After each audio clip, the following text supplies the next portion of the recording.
जय गुरु जी, शुक्राना गुरु जी, अनंतम अनंतम शुक्राना गुरु जी। गुरु जी महाराज जी के श्री चरणों में कोटि कोटि प्रणाम और गुरु जी की प्यारी सभी संगत को जय गुरु जी। संगत जी, जब जीवन की राहें कठिन लगने लगती हैं, जब मन उलझनों और चिंताओं के जाल में फंस जाता है, तब एक ही सहारा हमें भीतर से संभालता है, हमारे प्यारे गुरु जी महाराज जी का साथ। गुरु जी का साथ केवल एक उपस्थिति नहीं, बल्कि वह दिव्य शक्ति है जो अंधेरे को उजाले में बदल देती है, जो असंभव को संभव बना देती है। संगत जी, ये कोई साधारण आशीर्वाद नहीं है, ये गुरुजी महाराज हमें अपना लें, ये तो अनंत कृपा है, अनमोल नियामत है, जिसे शब्दों में पूरी तरह व्यक्त करना संभव ही नहीं है। क्योंकि जब गुरुजी एक बार अपनी संगत का हाथ थाम लेते हैं तो फिर वह कभी उसे छोड़ते नहीं। हर कठिनाई, हर चिंता, हर परेशानी उनके चरणों में आकर समय ही समाप्त हो जाती है। गुरुजी का साथ हमें सिर्फ बाहरी परिस्थितियों से नहीं बचाता, बल्कि हमारे भीतर ऐसी शक्ति, ऐसा विश्वास, ऐसी शांति भर देता है कि जीवन की हर चुनौती छोटी लगने लगती है। उनके साथ में चलना मतलब हर कदम पर सुरक्षा, हर पल में सुकून, हर श्वास में उनका आशीर्वाद महसूस करना। संगत जी, आज का सत्संग बहुत ही सुंदर, बहुत ही प्यारा सत्संग है। गुरुजी महाराज जी की बहुत ही प्यारी और पुरानी संगत का सत्संग है। संगत जी, आज हम रीचा आंटी का सत्संग सुनेंगे। बहुत ही सुंदर, बहुत ही प्यारा, पूरे श्रद्धा भाव के साथ इस सत्संग को सुनिएगा। संगत जी, सत्संग शुरू करने से पहले मैं आप सबसे एक छोटी सी रिक्वेस्ट करूंगी कि अगर अभी तक आपने गुरुजी की संगत चैनल को सब्सक्राइब नहीं किया है तो हमारे इस चैनल को सब्सक्राइब जरूर कर लें, क्योंकि इस चैनल पर आपको गुरुजी के बहुत ही प्यारे प्यारे सत्संग सुनने को मिलते रहेंगे। तो चलिए संगत जी, पूरे श्रद्धा भाव के साथ आज के सत्संग की शुरुआत करते हैं। जय गुरु जी, शुक्राना गुरु जी, अनंतम अनंतम शुक्राना गुरु जी। संगत जी, सबसे पहले मैं गुरु जी महाराज जी का कोटि कोटि अनंतम अनंतम शुक्राना करती हूँ। गुरु जी महाराज जी ने मुझे ये बहुत ही अनमोल अवसर दिया। गुरु जी महाराज, आपका कोटि कोटि शुक्राना। संगत जी, गुरु जी कहते हैं कि अपना सत्संग हमेशा शुरू से शुरू करो, इसलिए मैं अपना सत्संग बिल्कुल शुरुआत से ही शुरू करूंगी, ताकि हर एक भावना, हर एक अनुभव, हर एक एहसास आप सब तक उसी सच्चाई और गहराई के साथ पहुंच सके जैसे मैंने उसे जिया है। संगत जी, बचपन से ही मेरा एक बहुत गहरा और अटूट कनेक्शन रहा है माता रानी और बालाजी के साथ। जब से मैंने होश संभाला है, जब से मुझे दुनिया की समझने की थोड़ी सी भी समझ आई है, तब से मेरे दिल में, मेरे विश्वास में सिर्फ माता रानी और बालाजी ही बसे हुए हैं। मेरे लिए पूजा, भक्ति और विश्वास कोई सिखाई हुई चीज नहीं थी, बल्कि ये सब अपने आप मेरे अंदर था, जैसे ये सब मेरे जीवन का एक स्वाभाविक हिस्सा हो। संगत जी, बचपन में जब बाकी बच्चे खेलकूद में लगे रहते थे, तब भी मेरा मन कई बार अपने आप ही भगवान की तरफ खिंच जाता था। मुझे खुद भी समझ नहीं आता था कि ऐसा क्यों होता है, लेकिन एक अलग ही शांति, एक अलग सा सुकून मुझे माता रानी और बालाजी का नाम लेने में मिलता था। और सबसे खास बात ये थी संगत जी की माता रानी मुझे कई बार सपनों में भी दर्शन देती थी। संगत जी, वह सपने बिल्कुल सामान्य सपनों जैसे नहीं होते थे, उनमें एक अलग ही रोशनी होती थी, एक अलग ही ऊर्जा होती थी। कई बार ऐसा लगता था जैसे मैं कोई सपना नहीं देख रही, बल्कि सच में किसी और ही दुनिया में चली गई हूँ, जहाँ सिर्फ दिव्यता है, शांति है और एक अनोखी पॉजिटिविटी है। स्कूल टाइम से ही जब मुझे इन चीजों को समझने की क्षमता भी नहीं थी, तब से ये सपने मुझे आते रहे। उस समय मैं इतनी छोटी थी कि ना मैं इसका मतलब समझ पाती थी और ना ही किसी को ठीक से बता पाती थी, लेकिन फिर भी अंदर कहीं ना कहीं मुझे ये एहसास होता था कि ये कुछ बहुत खास और बहुत अलग है। संगत जी, बचपन से ही मैं खुद को थोड़ा अलग महसूस करती थी। ऐसा नहीं कि मैं दूसरों से बेहतर हूँ, लेकिन हाँ, मेरे अनुभव थोड़े अलग जरूर थे। इसलिए कई बार मैं खुद को गॉड गिफ्टेड भी मानती थी, क्योंकि मेरे कुछ सपने सिर्फ सपने नहीं होते थे, वो एक अनुभव होते थे। एक ऐसा अनुभव जिसमें मुझे यूनिवर्स की पॉजिटिव एनर्जी को महसूस करने का मौका मिलता था। लेकिन संगत जी, जहाँ एक तरफ मुझे ये पॉजिटिविटी महसूस होती थी, वहीं दूसरी तरफ मुझे नेगेटिविटी का एहसास भी होने लगा था। जैसे अगर कोई अच्छी ऊर्जा होती है तो उसके साथ कहीं ना कहीं कुछ भारी, कुछ डरावना, कुछ असहज करने वाला एहसास भी जुड़ा होता था। ये चीज मुझे अंदर से थोड़ा डरा भी देती थी, लेकिन फिर भी मैं समझ नहीं पाती थी कि ये सब क्यों हो रहा है। संगत जी, मैं आपको अपना एक ऐसा ही ड्रीम बताना चाहूंगी जिसने मुझे अंदर तक हिला दिया था, जिसके बाद मेरे अंदर बहुत सारे सवाल पैदा हो गए थे। संगत जी, उस सपने में मैं अपने गांव के बचपन वाले घर में होती हूँ, वो घर जिसमें मैंने अपने जीवन के सबसे मासूम और सबसे प्यारे पल बिताए थे। लेकिन उस दिन, उस सपने में वही घर मुझे बिल्कुल अलग लग रहा था। पूरा घर खाली था, एक अजीब सी खामोशी चारों तरफ फैली हुई थी, जैसे वहां कोई बहुत समय से नहीं रहा हो। मैं घर के एक एक कमरे में जाती हूँ, हर कोने को देखती हूँ, हर जगह नजर दौड़ाती हूँ, और आखिर सब लोग कहाँ चले गए। मैं बार बार आवाज लगाती हूँ, लेकिन कहीं से कोई जवाब नहीं आता। वो सन्नाटा धीरे धीरे मुझे डराने लगा। तभी संगत जी मुझे वहां एक औरत दिखाई देती है। वो औरत बिल्कुल सामान्य नहीं थी। उसका पूरा शरीर जैसे जला हुआ था। उसका चेहरा साफ दिखाई नहीं दे रहा था, जैसे कि वह धुएं या अंधेरे में छुपा हुआ हो। उसने अपने सर पर एक लाल चुन्नी ओढ़ रखी थी, जो उस अंधेरे और डरावने माहौल में और भी ज्यादा विचित्र लग रही थी। उसका शरीर आधा जला हुआ था। वह किसी इंसान से ज्यादा एक परछाई जैसी लग रही थी, काली, भारी और डर पैदा करने वाली। संगत जी, जैसे ही मेरी नजर उस पर पड़ती है, मेरे अंदर एक अजीब सा डर पैदा हो जाता है। मैं तुरंत वहां से भागने लगती हूँ। मेरा दिल बहुत तेज धड़क रहा होता है, सांसें तेज हो जाती हैं और मुझे सिर्फ एक ही चीज समझ आ रही होती है, मुझे उससे दूर जाना है। लेकिन संगत जी, जैसे ही मैं भागती हूँ, वो औरत भी अपना एक हाथ आगे बढ़ाकर मेरी तरफ बढ़ने लगती है। उसका चलना बहुत अजीब था, ना बहुत तेज ना बहुत धीमा, लेकिन इतना जरूर कि वह लगातार मेरे करीब आती जा रही थी। मैं घर के एक कमरे से दूसरे कमरे में भागती हूँ, सीढ़ियों के पास जाती हूँ, फिर वापस मुड़ती हूँ। हर जगह खुद को बचाने की कोशिश करती हूँ, लेकिन संगत जी, जितना तेज मैं भागती हूँ, हमारे बीच की दूरी उतनी ही कम होती जाती है, जैसे कोई अदृश्य शक्ति उसे मेरे करीब ला रही हो। उसका हाथ लगातार मेरी तरफ बढ़ा हुआ था, जैसे वह बस मुझे छूना चाहती हो। और उस समय संगत जी, मेरे अंदर ये बहुत गहरा डर बैठ गया था कि अगर उसने मुझे छू लिया तो शायद मैं बच नहीं पाऊंगी। मेरे पैरों में जैसे जान ही नहीं बची थी, लेकिन फिर भी मैं पूरी ताकत से भाग रही थी। मेरे मन में हजारों ख्याल एक साथ आ रहे थे। ये क्या है? ये मेरे पीछे क्यों है? मैं कैसे बचूंगी? कोई मुझे बचाने क्यों नहीं आ रहा? भागते भागते संगत जी, आखिरकार मैं घर के एक कोने में फंस जाती हूँ।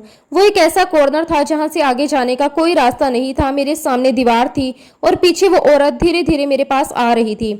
अब मेरे पास भागने का कोई रास्ता नहीं बचा था। उस पल संगत जी, मेरा डर अपने चरम पर था, लेकिन उसी डर के बीच मेरे अंदर से एक अजीब सी हिम्मत भी निकलती है।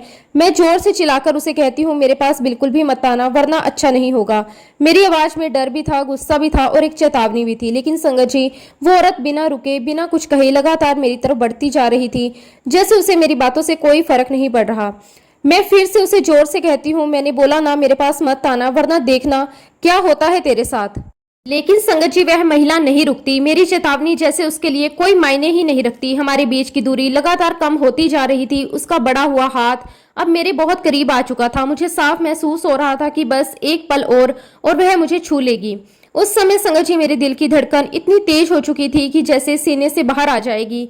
सांसें तेज हो गई, शरीर कांप रहा था और मन पूरी तरह डर से भर चुका था। लेकिन उसी डर के बीच कुछ ऐसा हुआ जिसे मैं आज तक समझ नहीं पाई। जैसे ही वह महिला अपना हाथ बढ़ाकर मुझे छूने ही वाली होती है, अचानक मेरे अंदर कुछ बदल जाता है। बिना सोचे, बिना समझे, बिना किसी प्रयास के मेरी नजर अपने आप ऊपर आसमान की तरफ उठ जाती है, जैसे कोई अदृश्य शक्ति मुझे ऊपर देखने के लिए मजबूर कर रही हो।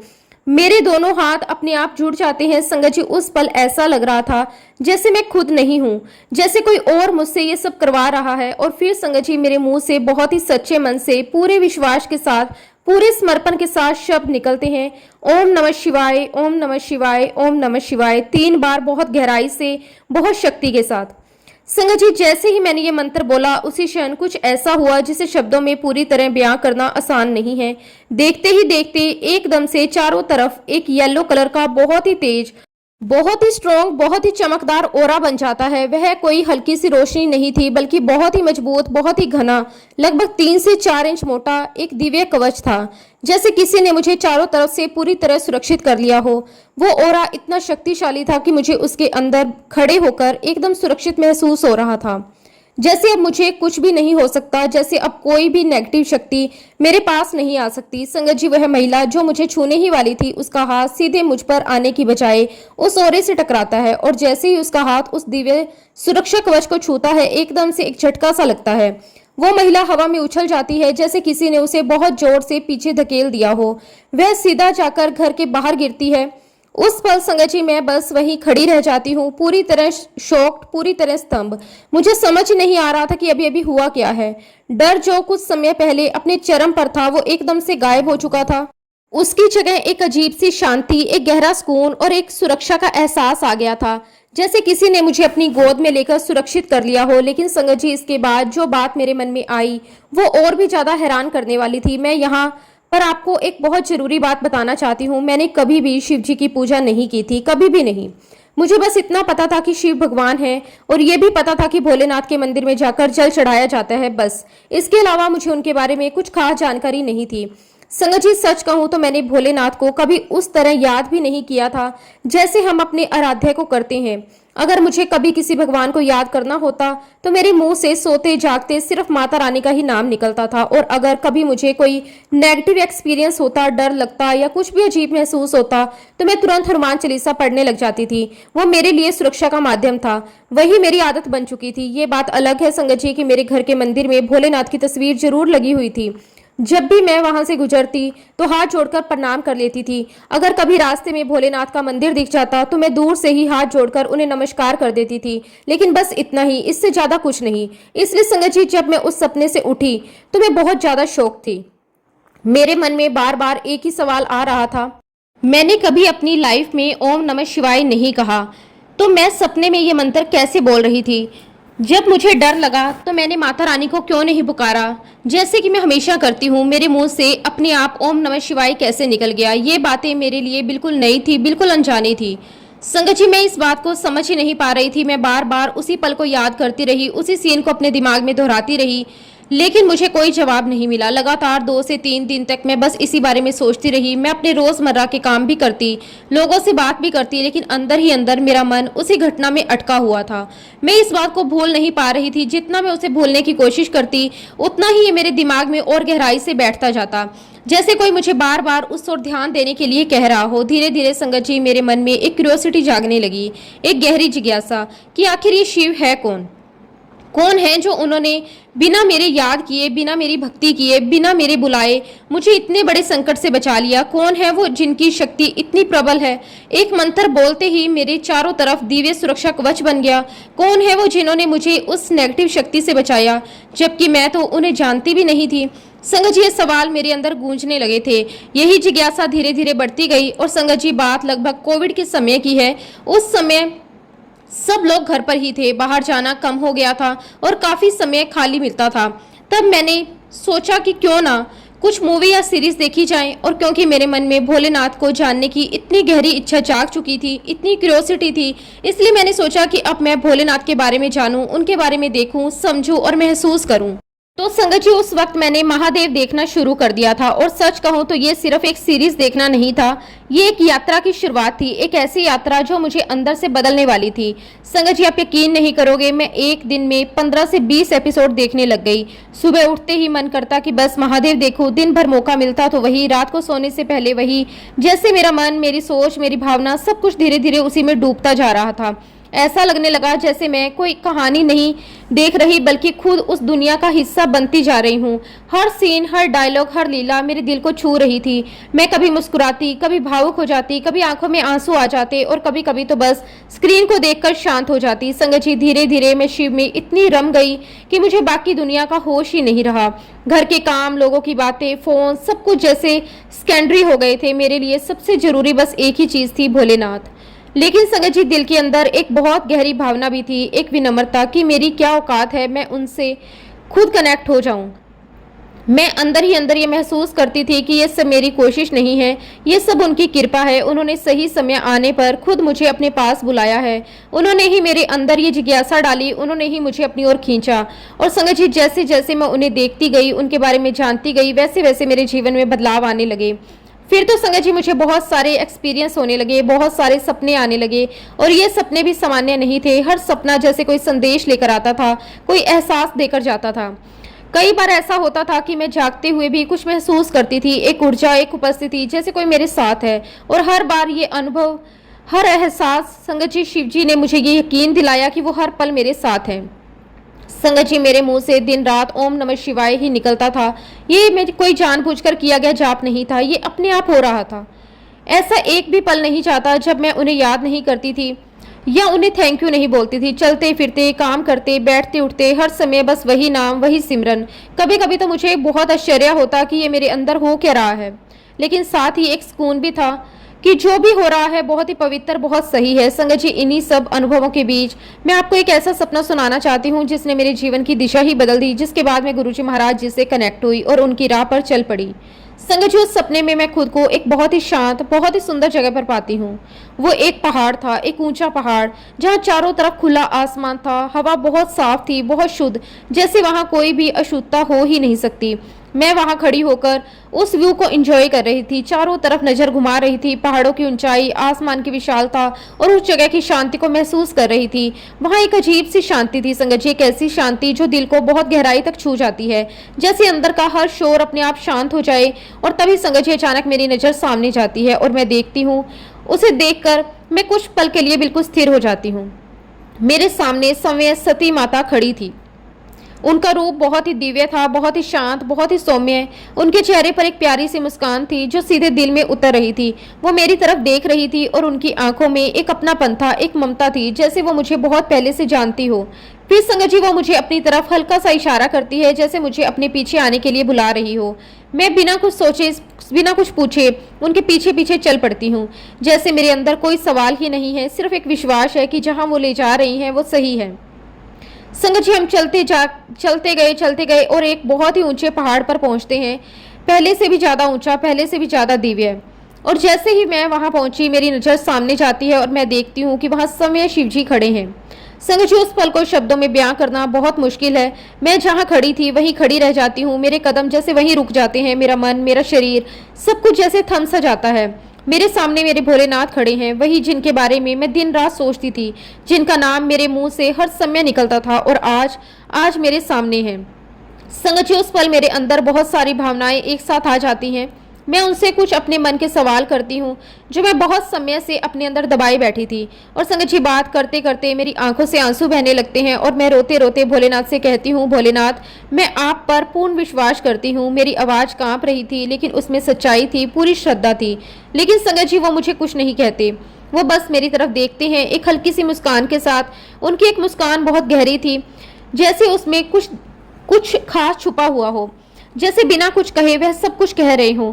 फिर संगत जी वो अपनी जटा से गंगा को मेरी तरफ भेजते हैं। संगत जी अचानक से मेरे सामने एक बहुत तेज बहाव वाली नदी आ जाती है। वो कोई साधारण पानी नहीं था, वो बहुत ही प्रचंड था, बहुत ही शक्तिशाली। इतनी गति तेज थी, उसे देखकर ही डर लगने लगे। इससे पहले कि मैं कुछ समझ पाती, वो गंगा का बहाव मुझे अपने साथ बहा ले जाता है। संगत जी मैं बिल्कुल वैसे ही बह रही थी जैसे कोई इंसान बाढ़ में बह जाता है, पूरी तरह उस धारा के हवाले। मुझे समझ ही नहीं आ रहा था कि मैं कहाँ जा रही हूँ, क्या हो रहा है। वो पानी जहाँ जहाँ जा रहा था मुझे भी अपने साथ साथ बहाकर ले जा रहा था।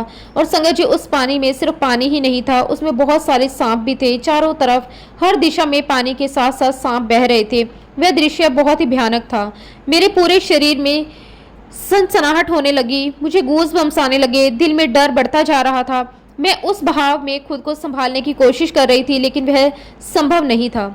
उसी समय संगत जी मैं भोलेनाथ से शिकायत करती हूँ। मैं कहती हूँ, हे मेरे प्रभु, अभी आपने मुझे अपने इतने सुंदर दर्शन दिए और अब ये सब क्या है। इसे देखकर तो मैं बहुत डर रही हूँ। मेरी आवाज़ में डर था, उलझन थी और एक सवाल था। और संगत जी मैं गंगा मैया से बहते बहते उन सांपों के बीच में बहते हुए जाती हूँ। फिर संगत जी वह प्रचंड बहाव, वह तेज धारा, वह डरावना दृश्य सब धीरे धीरे शांत होने लगता है, जैसे कोई मुझे उस परीक्षा से निकालकर एक नई जगह पर ले जा रहा हो। गंगा मैया जिनका भाव अभी कुछ पल पहले इतना ज्यादा प्रचंड था, वह मुझे बहुत ही सहजता से, बहुत ही शांति के साथ एक समतल मैदान में छोड़ देती है, जैसे कोई माँ अपने बच्चे को गोद से उतारकर सुरक्षित जमीन पर खड़ा कर दे। संगत जी जैसे ही मैं उस मैदान में खुद को पाती हूँ, मैं कुछ पल के लिए वहीं खड़ी रह जाती हूँ। मेरी सांसें अभी भी तेज चल रही होती हैं, दिल की धड़कन धीरे धीरे सामान्य हो रही होती है, लेकिन मन में जो कुछ अभी अभी हुआ उसका प्रभाव बहुत गहरा था। मैं चारों तरफ देखती हूँ, वह जगह बिल्कुल अलग थी। वहाँ कोई डर नहीं था, कोई अंधेरा नहीं था, कोई बेचैनी नहीं थी। वहाँ एक अजीब सी शांति थी, एक स्थिरता थी, जैसे सब कुछ संतुलित हो। मेरे कपड़े भीग चुके थे, शरीर थका हुआ था, लेकिन फिर भी अंदर कहीं एक हल्कापन था, जैसे कोई बहुत भारी बोझ उतर गया हो। मैं धीरे धीरे आगे बढ़ने लगती हूँ। हर कदम के साथ मैं ये समझने की कोशिश कर रही हूँ कि ये जगह कौन सी है, मैं यहाँ क्यों लाई गई हूँ, अब आगे क्या होने वाला है। तभी संगत जी अचानक मुझे एक आवाज़ सुनाई देती है, एक बहुत ही स्पष्ट, बहुत ही प्रभावशाली आवाज़, अरे देवी आप आ गई। मैं एकदम रुक जाती हूँ और उस आवाज़ की दिशा में देखने लगती हूँ। फिर वो आवाज़ दोबारा आती है, कितना विलंब कर दिया आपने आने में, हम कब से आपकी प्रतीक्षा कर रहे हैं। संगत जी सुनकर मैं पूरी तरह चौंक जाती हूँ। मेरे मन में एक साथ कई सवाल उठते हैं। देवी, मुझे देवी क्यों कहा जा रहा है? कौन मेरी प्रतीक्षा कर रहा था? मैं आखिर आई कहाँ हूँ? उस दिशा में आगे बढ़ती हूँ और जैसे जैसे मैं पास जाती हूँ मैं देखती हूँ कि वहां समय नंदी महाराज खड़े हैं। संगत जी, उनका स्वरूप बहुत ही दिव्य था, बहुत ही शांत, लेकिन साथ ही बहुत ही प्रभावशाली। उनकी उपस्थिति में एक अलग ही शक्ति थी, एक अलग ही आभा थी। वो मेरी तरफ देख रहे थे और उनके चेहरे पर एक स्वागत का भाव था, जैसे वो सच में मेरी प्रतीक्षा कर रहे हो। फिर वो मुझसे कहते हैं, चलिए जल्दी चलिए। उनकी आवाज में एक एनर्जी भी थी और एक अपनापन भी। मैं बिना कुछ सोचे, बिना कुछ पूछे उनके साथ चल पड़ती हूँ। और संगत जी, उस समय मेरे अंदर कोई डाउट नहीं था, कोई डर नहीं था, बस एक फ्लो था, जैसे मैं उसी रास्ते पर चल रही हूँ जो पहले से मेरे लिए तय था। नंदी महाराज मुझे एक रास्ते से ले जाते हैं। चलते चलते हम एक ऐसे स्थान पर पहुंचते हैं जिसे देखकर मैं फिर से आश्चर्य में पड़ जाती हूँ। मेरे सामने एक बहुत ही भव्य गेट होता है। वो गेट आर्क शेप का होता है, बहुत ऊंचा, बहुत सुंदर, और उसकी बनावट ऐसी थी, उसे देखकर ही दिव्यता का एहसास होता था। उस गेट के चारों तरफ एक अलग ही ऊर्जा थी, जैसे वो कोई सामान्य प्रवेश द्वार नहीं, बल्कि किसी बहुत बड़े पवित्र स्थान का प्रवेश द्वार हो। उस समय तो संगत जी मैं बस उसे देख रही थी, समझ नहीं पा रही थी। लेकिन आज जब मैं उस सपने को याद करती हूँ तो मुझे ये एहसास होता है कि वह गेट बिल्कुल वैसा ही था जैसा बड़े मंदिर का एंट्रेंस गेट होता है, जैसे किसी दिव्य धाम का द्वार, जैसे किसी ऐसे स्थान का प्रवेश जहां जाने के लिए बुलावा होना जरूरी होता है। संगत जी, मैं उस गेट को देख ही रही थी, उसके अंदर जाने ही वाली थी कि तभी अचानक मेरा सपना टूट जाता है। मैं एकदम से उठ जाती हूँ। कुछ पल के लिए मुझे समझ ही नहीं आता कि मैं कहाँ हूँ, क्या हुआ, अभी अभी जो देखा वो क्या था। मैं अपने आसपास देखती हूँ, धीरे धीरे मुझे एहसास होता है कि मैं अपने कमरे में हूँ, अपने बिस्तर पर हूँ। लेकिन संगत जी, दिल अभी भी उसी सपने में अटका हुआ था। हर वह दृश्य, हर वो पल, हर आवाज, सब कुछ इतना क्लियर था, इतना रियल था, जैसे वो कोई सपना नहीं बल्कि सच में हुआ एक अनुभव हो। संगत जी, मैं ये सपना आपसे इसीलिए शेयर कर रही हूँ क्योंकि इस सपने के सिर्फ 2 या 3 दिन बाद ही हमारे घर पर गुरुजी की बातें शुरू हो जाती हैं। ये मेरे लिए बहुत बड़ा कनेक्शन था, बहुत बड़ा संकेत था। संगत जी, मैं ये बात बिल्कुल स्पष्ट करना चाहती हूँ कि ये कोई साधारण सपना नहीं था, ये एक डिवाइन एक्सपीरियंस था। ये मेरे भोलेनाथ, मेरे महाशिव, मेरे गुरुजी के साथ मेरा एक पर्सनल अनुभव था। क्योंकि संगत जी, मैं ये सत्संग आज 2026 में शेयर कर रही हूँ, और संगत जी, ये जो घटना है वो 2022 की है। लेकिन आज भी मुझे उस सपने का हर एक सीन, हर एक एहसास, हर एक पल बिल्कुल स्पष्ट याद है। समय बीत गया लेकिन वो अनुभव आज भी उतना ही फ्रेश है, उतना ही जीवित है। और उसके बाद संगत जी, धीरे धीरे हमारे घर में बदलाव आने लगे। मेरी मम्मी को लगातार गुरुजी के सत्संग में जाने का मौका मिलने लगा, और जब भी सत्संग से वापस आती तो हमें अपने पास बिठाती, वहां की हर एक बात, हर एक अनुभव, हर एक घटना बहुत ही प्यार से हमें सुनाती। उनकी बातों में एक अलग ही खुशी होती थी, एक अलग ही शांति होती थी, जैसे वो कुछ बहुत खास अनुभव करके आई हों। संगत जी, उस समय मेरे पापा बीमार थे, घर का माहौल थोड़ा चिंताजनक था, और मम्मी हर जगह कोशिश कर रही थी कि पापा ठीक हो जाएं। वो जब भी सत्संग से आती तो वहां से लंगर लेकर आती और बहुत श्रद्धा से पापा को खिलाती। कई बार वह पापा से कहती, हम आपकी बीमारी के लिए कितनी ही जगह गए हैं, कितने ही डॉक्टर को दिखाया है, कितनी कोशिशें की हैं, लेकिन कोई फायदा नहीं हुआ। बस एक बार मेरे कहने पर मेरे साथ छतरपुर चलिए। उनकी आवाज में एक विश्वास था, एक उम्मीद थी। लेकिन संगत जी, मेरे पापा उस समय तैयार नहीं हो रहे थे। शायद उनके मन में डाउट था, शायद वो थक चुके थे, ये शायद समय अभी नहीं आया था। लेकिन संगत जी, फिर एक दिन कुछ ऐसा हुआ जिसने सब कुछ बदल दिया। एक रात करीब 2 बजे मेरे पापा अचानक उठते हैं और मेरी मम्मी से कहते हैं, कल हम छतरपुर मंदिर जाएंगे। संगत जी, सुनकर हम सब हैरान रह गए, मम्मी भी और मैं भी, क्योंकि जो इंसान इतने समय से मना कर रहा था वो अचानक खुद जाने के लिए तैयार हो गया। मैं नहीं जानती कि उस पल उन्हें क्या महसूस हुआ, क्या अनुभव हुआ, क्या बुलावा आया, लेकिन अंदर से मुझे ऐसा लगा, लो भाई, इनका फिर शुरू हो गया, अब कोई नया गुरु ढूंढ लिया है। संगत जी, उस समय मेरी सोच ऐसी ही थी। उस समय संगत जी, मुझे बिल्कुल भी विश्वास नहीं था, मुझे गुरुजी के बारे में ज्यादा कुछ पता भी नहीं था, और सच कहूं तो मेरे मन जाने का बिल्कुल भी नहीं था। मैंने मन ही मन सोच लिया था कि मैं कहीं नहीं जाऊंगी। लेकिन संगत जी, फिर मम्मी ने एक दिन मुझे बहुत प्यार से समझाया। उन्होंने कहा कि वहां शिव जी का बहुत अच्छा मंदिर है, तो साथ चलने में क्या जाता है। बस इतना सुनकर और बहुत ही हेजिटेशन के साथ मैंने जाने के लिए हाँ कर दी। मन में अभी भी डाउट्स थे, इंटरेस्ट नहीं था, लेकिन फिर भी मैंने सोचा कि चलो देख लेते हैं। और संगत जी, जब मैं पहली बार गुरुजी के बड़े मंदिर गई तो सच कहूं मुझे कुछ अलग सा फील नहीं हुआ। और फिर भी संगत जी अजीब बात ये थी कि मैं बड़े मंदिर को भूल ही नहीं पा रही थी। बाहर से मैं खुद को ये समझा रही थी कि कुछ खास नहीं था, सब नॉर्मल ही था, लेकिन अंदर कहीं ना कहीं वो जगह मेरे मन में बैठ गई थी। जब हम बड़े मंदिर से बाहर आए तो मेरे पापा ने मुस्कुराते हुए मुझसे कहा, देखा तू फालतू में ही नखरे कर रही थी, कितना अच्छा लग रहा है यहाँ। उनकी आवाज में एक संतोष था, एक अपनापन था, जैसे उन्हें वहां सच में कुछ अच्छा महसूस हुआ हो। मैंने भी बस ऐसे ही कैजुअली जवाब दे दिया, हाँ हाँ नॉर्मल मंदिर जैसा ही तो था। संगत जी बाहर से मैंने ये जरूर कह दिया, लेकिन अंदर कहीं ना कहीं मैं खुद भी समझ नहीं पा रही थी कि मैं क्या फील कर रही हूँ। क्योंकि अगर सब कुछ नॉर्मल था तो फिर मैं उसे भूल क्यों नहीं पा रही थी। हाँ ये बात जरूर थी कि बड़े मंदिर का डिसिप्लिन, उनका मैनेजमेंट मुझे बहुत अच्छा लगा। वहाँ की व्यवस्था बहुत अच्छी थी, इतनी साफ सफाई थी, हर चीज अपने स्थान पर थी, कोई भाग दौड़ नहीं थी, कोई अफरा तफरी नहीं थी, सब कुछ बहुत व्यवस्थित था। ये चीज मुझे बहुत अच्छी लगी और मुझे बाकी मंदिरों से अलग भी लगी, क्योंकि अक्सर हम जहां भी जाते हैं वहां इतनी भीड़ अव्यवस्था होती है, लेकिन यहाँ सब कुछ बहुत शांत और व्यवस्थित था। लेकिन संगत जी अगर मैं अपने दिल की बात कहूँ तो अंदर जो शिव जी और नंदी जी की मूर्ति थी वो मुझे बार बार अपनी तरफ खींच रही थी। मैं उन्हें बार बार देख रही थी बिना किसी वजह के, जैसे कोई अंदर से कह रहा हो देखते रहो। उनका स्वरूप बहुत आकर्षक था, बहुत शांत, लेकिन साथ ही बहुत गहरा।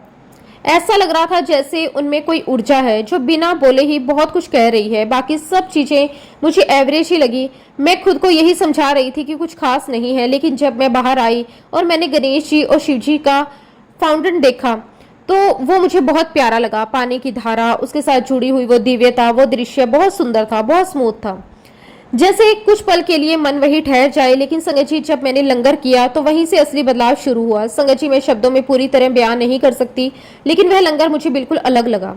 जैसे वह सिर्फ खाना नहीं था, जैसे उसमें कुछ और भी था, कुछ ऐसा जो सीधे अंदर जा रहा हो।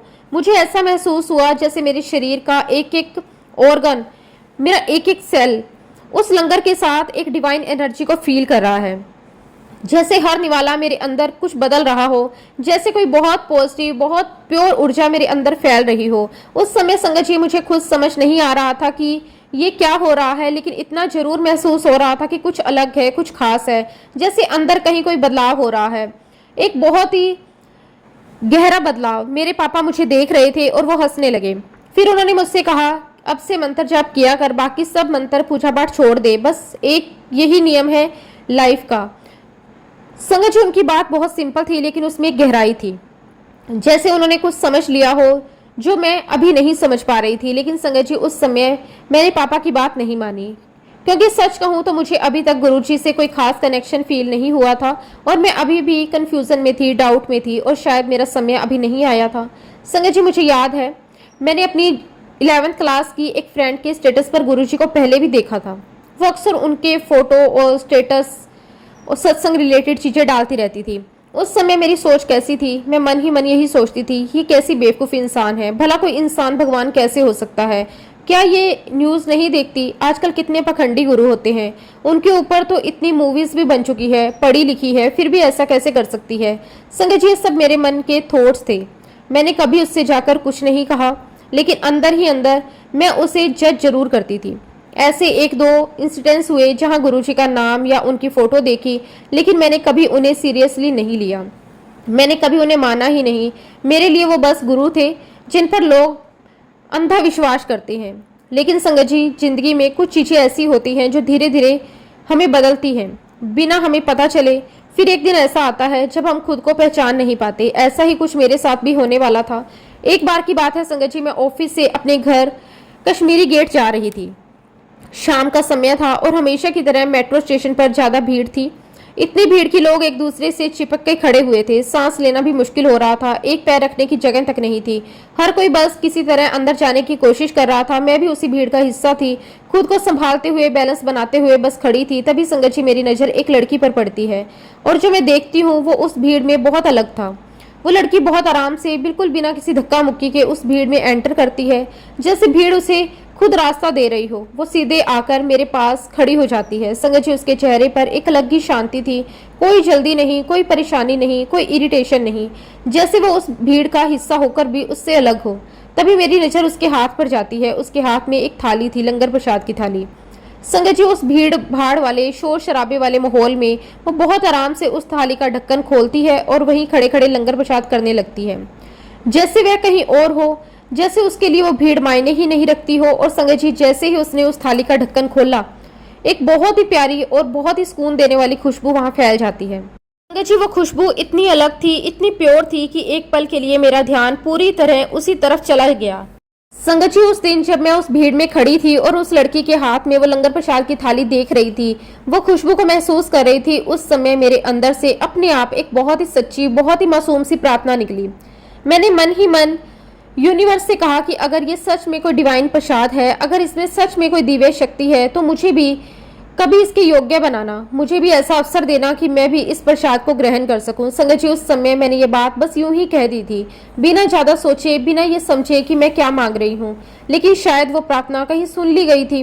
और फिर संगत जी लगभग 1 से 1.5 साल बाद वही बात सच हो गई। हम बड़े मंदिर गए, हमें लंगर प्रसाद करने का मौका मिला। उस समय संगत जी मुझे ये कनेक्शन समझ में नहीं आया, मुझे एहसास नहीं हुआ कि जो मैंने कभी भीड़ में खड़े होकर मांगा था वही आज मुझे मिल रहा है। लेकिन आज जब मैं पीछे मुड़कर देखती हूँ तो मुझे हर चीज बहुत स्पष्ट नजर आती है। मुझे समझ आता है कि कैसे गुरुजी महाराज बिना मेरे जाने, बिना मेरे माने, बिना मेरे समझे हमेशा मेरे साथ थे। कैसे वो हर पल मुझे धीरे धीरे अपनी तरफ खींच रहे थे, कैसे वो मुझे तैयार कर रहे थे उस रास्ते के लिए, उस अनुभव के लिए। और संगत जी धीरे धीरे मेरे मन में भी सब कुछ बदलने लगा। मेरी मम्मी, मेरे पापा, मेरे भाई तीनों ही गुरुजी महाराज जी से कनेक्ट हो चुके थे। उनके अंदर एक विश्वास आ गया था, एक श्रद्धा आ गई थी। इतना ही नहीं संगत जी गुरुजी महाराज जी का स्वरूप भी हमारे घर आ चुका था, घर का माहौल बदलने लगा था, वहाँ एक अलग ही शांति महसूस होने लगी थी। लेकिन संगत जी इन सब के बावजूद मुझे गुरुजी के प्रति कभी कोई खास कनेक्शन फील नहीं हो रहा था। मैं सब कुछ देख रही थी, सब कुछ सुन रही थी, लेकिन अंदर से मैं अभी भी वैसी ही थी, थोड़ी डाउटफुल। शायद मेरा समय अभी नहीं आया था। एक बार की बात है संगत जी, मेरा भाई टीवी पर गुरुजी का सत्संग सुन रहा था। वो बहुत ही ध्यान से सुन रहा था, जैसे उसे हर बात में कुछ ना कुछ मिल रहा हो। और मैं पास में बैठी थी। मैंने उसे देखकर थोड़ा मजाक में कहा, लो अब तुम भी शुरू हो गए। मेरे बोलने का अंदाज थोड़ा अजीब था, जैसे मैं उसे हल्के में ले रही हूँ।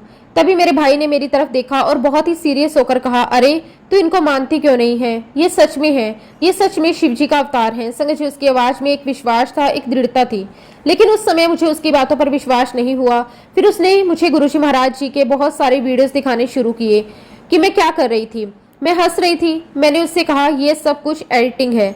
मैंने उसे कॉन्फिडेंटली कहा कि तुझे ये बात पता है कि मैं एडिटिंग कितनी अच्छी जानती हूँ। अगर कोई वीडियो एडिट होता है तो मैं तुरंत पहचान लेती हूँ। और मेरे अंदर एक ओवर कॉन्फिडेंस था, एक बिलीफ था कि ये सब रियल नहीं हो सकता।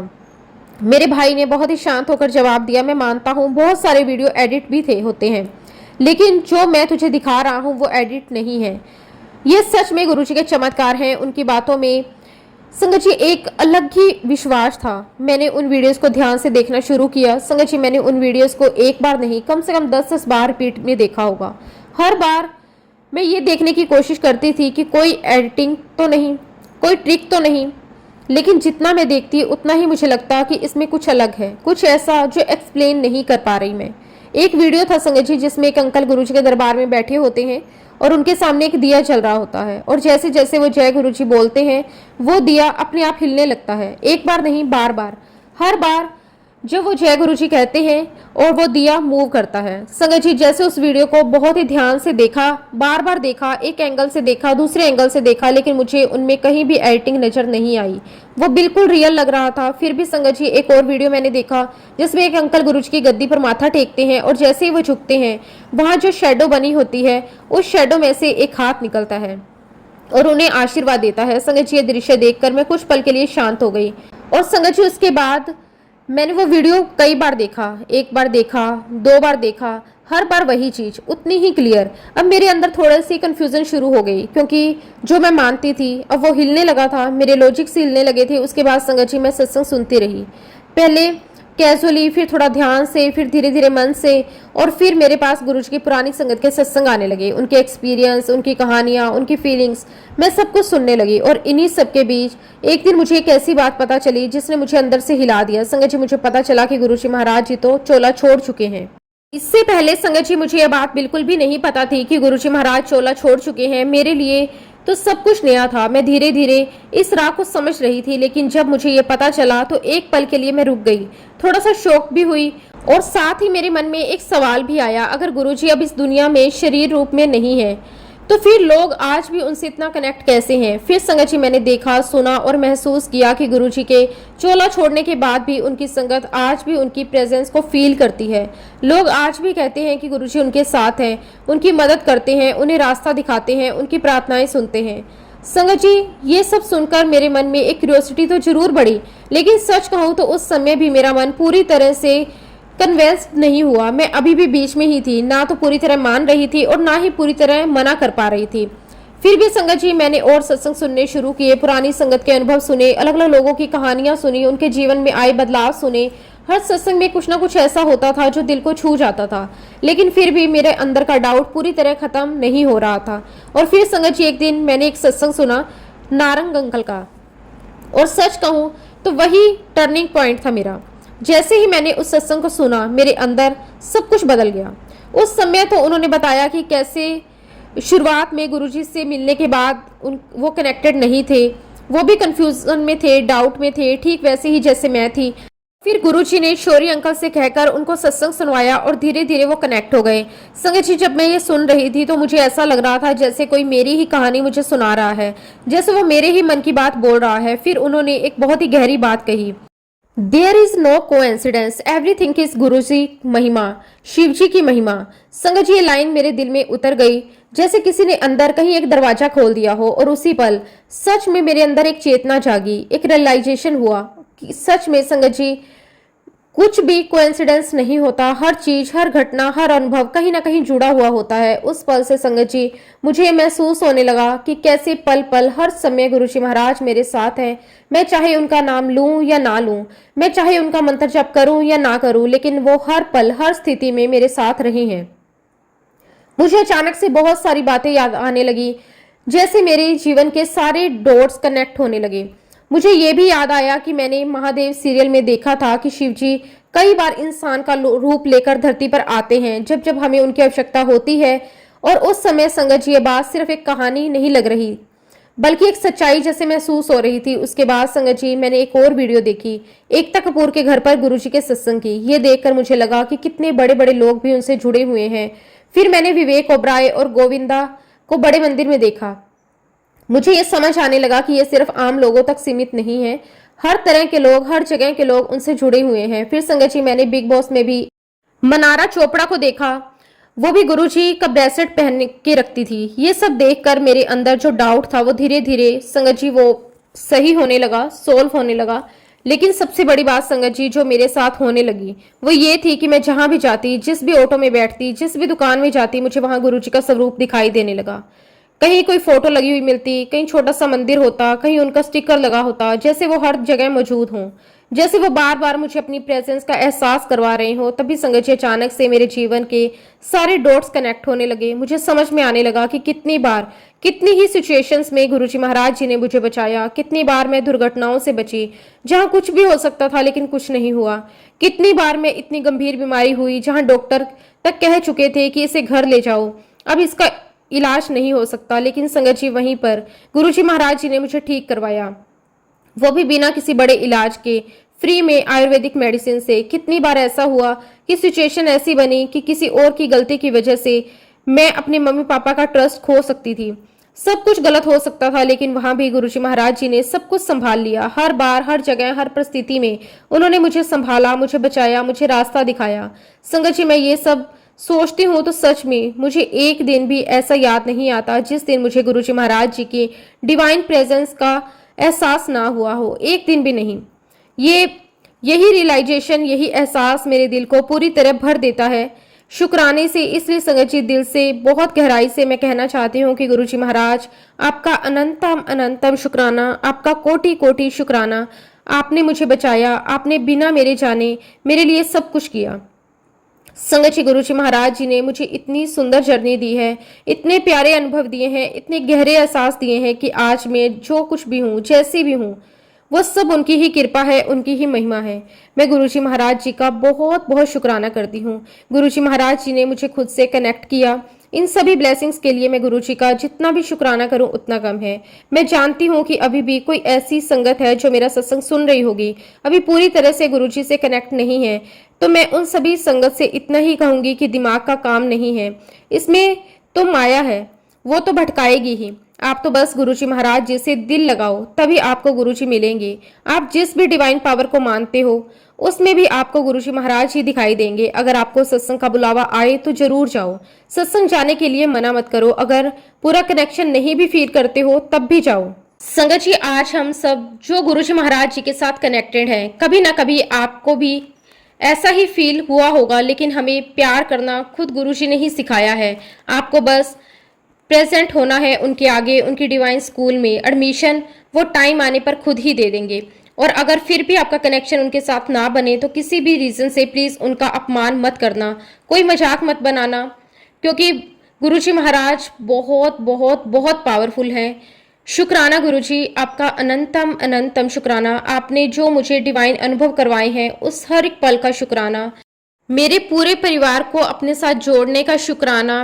हमारी हर एक अरदास को पूरी करने का शुक्राना। आपकी वजह से ये जर्नी इतनी पीसफुल रही है, उसके लिए भी शुक्राना। संगत जी, मैं गुरुजी महाराज जी का जितना भी शुक्राना करूं उतना कम है। इसी के साथ अब मैं अपने सत्संग को, अपनी वाणी को यहीं पे विराम देती हूं। जब भी गुरुजी महाराज मुझे आज्ञा देंगे मैं अपना अगला शुक्राना सत्संग भी आप सबके साथ जरूर शेयर करूंगी। जय गुरुजी, शुक्राना गुरुजी, अनंतम अनंतम शुक्राना गुरुजी। ओम नमः शिवाय, शिवजी सदा सहाय। ओम नमः शिवाय, गुरुजी सदा सहाय। जय गुरुजी, शुक्राना गुरुजी, अनंतम अनंतम शुक्राना गुरुजी।